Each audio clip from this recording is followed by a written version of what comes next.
and also on Nickelodeon. We'll call it the Green Slime Game, if you will. Russ Thaler back here in the HQ studio, joined by Sportsline's Emory Hunt and Todd Fuhrman. Guys, unless you're a fan of these two teams, and maybe even if you are, this game is screaming for action. So let's start with the spread, which is Broncos -3. Emory, you get the first crack at this one.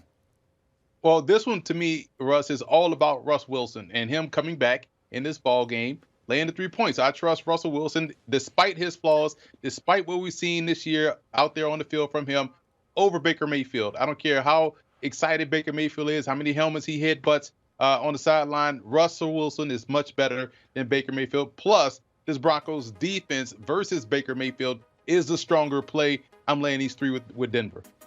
You know, honestly, and we got our rundown for the show, guys. Emory, I thought we were going to spend this segment talking about the FCS championship, right in your wheelhouse, a little South Dakota State, North Dakota State matchup that has significantly greater implications than what we're going to see this afternoon.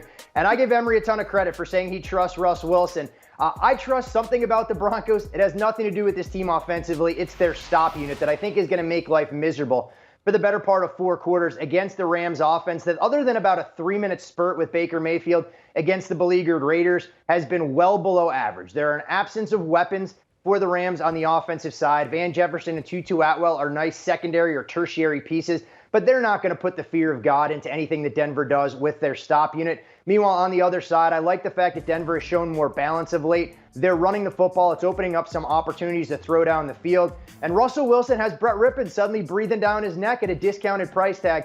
All kidding aside, I think Russ getting back in the lineup against the defense that he can manage spells victory for the Broncos. They win this thing going away.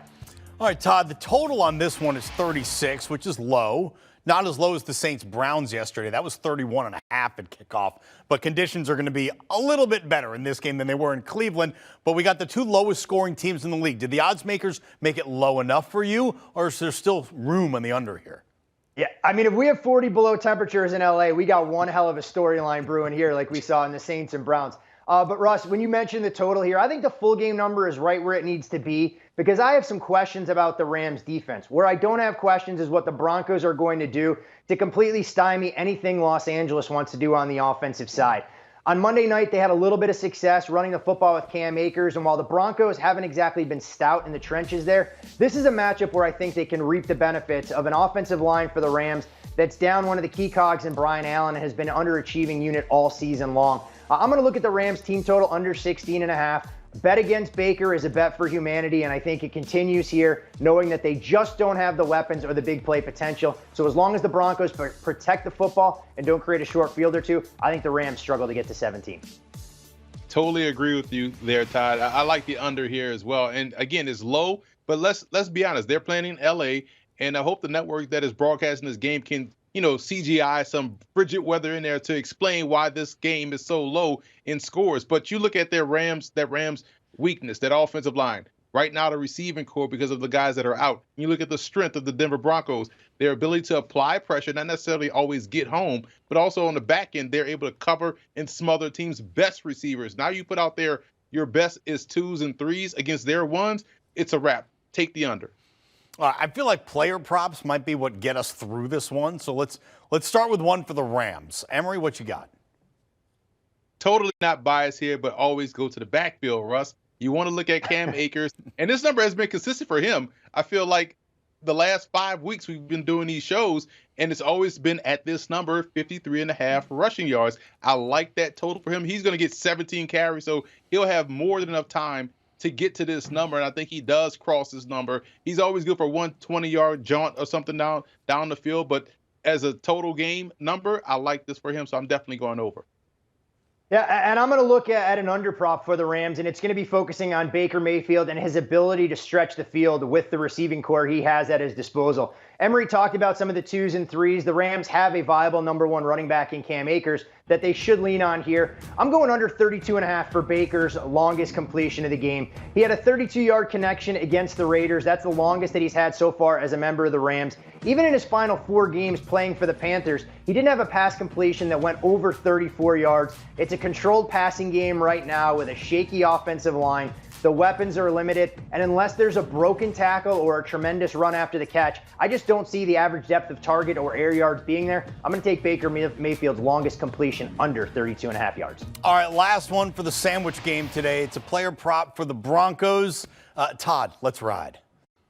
Chuck and duck for Russ in this spot at 35.5 for the over-under on the longest completion for Russell Wilson. I'm going to go over the total. And for all the trials and tribulations we've seen from the starting quarterback there, the deep ball has been one trick that Nathaniel Hackett has kept in this Broncos arsenal. And when you have a number of playmakers that are capable of stretching the field, I think they're going to take a couple of deep shots looking to attack either Jalen Ramsey or other members of that Rams secondary. You dig into what Russ has done. There's only been one game so far this year where he hasn't had a completion over 30 yards. Even if it's a check down with some of the shaky tackling we've seen from the Rams on the edge, I think there are going to be ample opportunities as he's had a pass play of 40 yards or more in 8 games so far this year. We'll make it 9 Sunday afternoon with a deep connection. I'm pairing this prop here with you, Todd. I'm going his passing yardage over 221.5 yards. I feel like because he has the advent of the deep ball, one of his best attributes as a passer is how well he throws a deep ball in conjunction with what we've seen so far from the Rams this year in terms of their shoddy tackling. I like the matchup here for him to go over that passing number, and it's a spotlight game. It's a holiday game. I'm being positive, and I think he's trying to show out in his first game back with the Broncos. All right, that's what we've got for Denver and L.A. on this Christmas Day. Todd and Emory, thanks so much. Let's recap the picks for Broncos-Rams. Both guys have the Broncos given 3 in the row. They also like the under. Emory for the game, Todd specifically for the Rams. When it comes to player props, they both picked something with Russell Wilson of the Broncos. Do you want a sports network that delivers everything that matters about the game? The highlights, the picks, the instant analysis, no yelling, no fake debates, no politics. Hit the subscribe button and never miss a moment.